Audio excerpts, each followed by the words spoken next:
Almost any accomplishment in the history of the world has come at the hands of people who've taken risks. People who are willing to push the envelope. People who are willing to explore the unknown. And, you know, the key thing about taking risks is learning. You know, and if something doesn't work out, learn from it. And then you're able to move further. If you play it safe, that makes you stupid. Because if you don't take risks, you don't get smarter. You know, so you may know the answer, but you can't do anything. Because if you're going to be successful, you've got to take some risk. And when you take a risk, you make a mistake, and you might learn something, because we're supposed to learn from our mistakes. See, that's what life is. See, you've got to be willing to give it all up. It's the only way that you can grow. You've got to risk. The only way that you can become your best, you have got to risk. Sacrifice leads and gains follow. Don't look for any gains where there's been no sacrifice.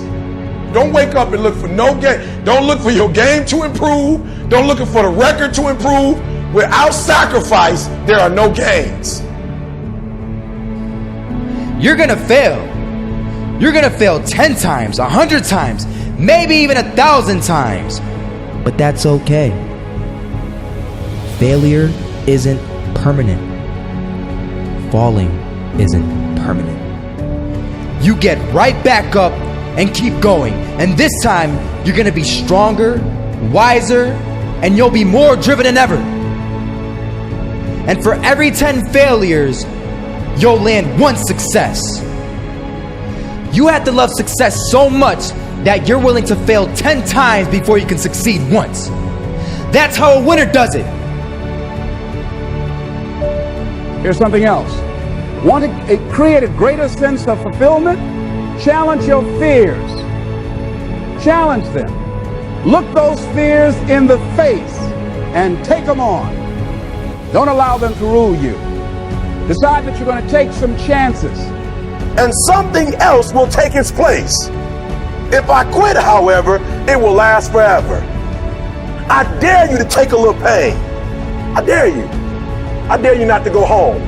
Somebody said, I don't go home, I feel bad. Go through it.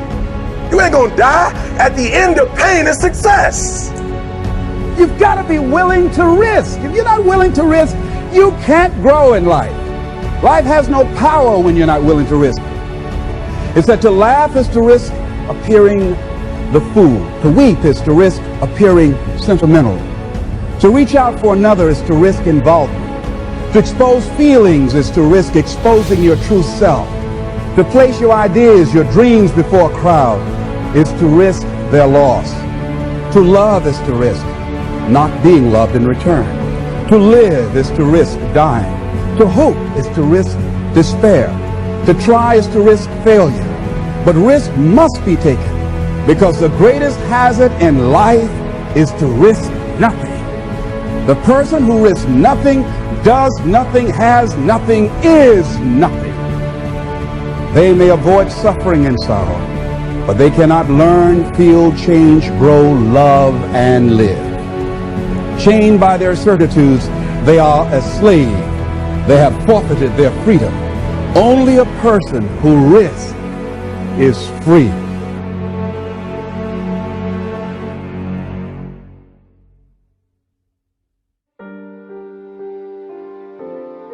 I don't know how many of you remember or recognize the name Howard Hill.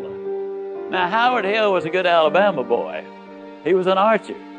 They say he was the best in the whole world. He entered 287 archery tournaments. He placed first 287 times. He was so good, he retired early because the other archers started to get unwilling to compete for second place. I've seen newsreels of Howard Hill where from 50 feet away, he had split an arrow dead center in the bullseye. Then he would take the next arrow and split the first one. He killed a Cape buffalo with a bow and arrow, the most difficult game animal alive to bring down. He killed a Bengal tiger. He killed a 15-foot shark in under 18 feet of water. Or was it an 18-foot shark under 15 feet of water. Well, it was a great big one in his way down there. I do know that. He was a good one, there's no question. So now let me emphasize a point. I've never shot the bow and arrow professionally, but I'm an instructor extraordinary. I'm not certain, but I think that's French, which means I'm really good at it. As a matter of fact, let me tell you this, how good I am as a teacher. If I could spend 30 minutes with any man or woman who will ever view this, providing your eyesight is good and your health is normal, at the end of 30 minutes, I would have you hitting the bullseye more consistently than Howard Hill could hit it on the best day he ever had. Sound like I'm bragging, but I'm not. I could do it.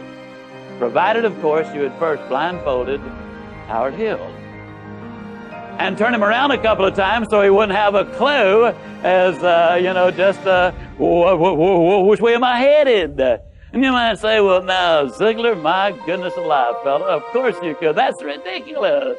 How on earth could a person possibly hit a target he couldn't even see? It's a good question, but here's a better one. How can you hit a target you don't have?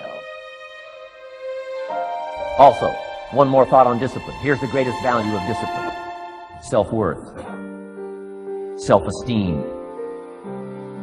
People are teaching self-esteem these days, but they don't connect it to discipline. The least lack of discipline, and it starts to erode our psyche.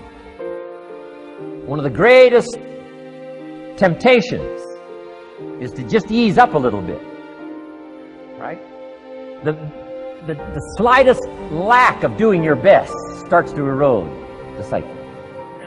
Instead of doing your best, doing just a little less than your best. Sure enough, you say, well, it's just going to affect my sales. No, it's going to affect your consciousness. It's going to affect your philosophy. Now you've begun in the slightest way to affect your own philosophy. Here's the problem with the least neglect. Neglect starts as an infection. And if you don't take care of it, it becomes a disease. And one neglect leads to another. And the worst of all, when neglect starts, it diminishes our self-worth, our self-confidence, our self-value. You say, well, how can I get back my self-respect? I'm telling you, you don't have to go to 29 classes. All you have to do is start the smallest discipline that now corresponds to your own philosophy, like I should, and I could, and I will. No longer will I let neglect stack up on me so that I will have the sorry scenario 6 years from now, giving some excuse instead of celebrating my progress. That's the key to discipline. Okay? Let's get kids involved in the least of disciplines. One more, and then one more, and then another one, and then another one, and then some more. And the first thing you know, you're starting to weave the tapestry of a disciplined life into which you can pour more wisdom and more attitude and more strong feeling, more faith and more courage. Now you've got something, a vessel in which to put it. And now the equities start to flow. And the early return, I'm telling you, if you'll start this process, the early return will have you so excited. You'll commit yourself to this strategy for the rest of your life. You'll never go back to the old ways. Join a new crowd. Join a new group. The disciplines to do it. Take action. You want to make your dream come true, you got to stay focused. Some people rather get even than get ahead. Stay focused on where you want to go. I just kept on doing what I was supposed to do. And so I was driving to the radio station. My opponent had over $20,000. I had less than $800. As I was in the radio station, the guy said, "You're going to make a commercial?" I said, "Yes." He said, "It better be a good one because that money can't go pretty far here." And I sat there in the middle control room and I was thinking. And here's what happens when you get still. Stuff will start coming. Something said, "Call your mama." You used to talk about your mother on the air all the time. Ask her to say a few words for you. That'll be a different kind of political spot. So I called my mama. And I had a gospel record playing in the background. And then I had my mother say, "Hello, this is Mrs. Mamie Brown. When I raised my sons, I raised them to be good children. When they got out of hand, I beat their behind and made them go right. Please vote for my son. He's a good boy." Usually in the state representative race, maybe 3,000 or 4,000 people will come out to vote in a primary. In that primary race, over 27,000 people came out and voted and said, "I'm voting for Les Brown because his mama said he's a good boy." I won, ladies and gentlemen. I won.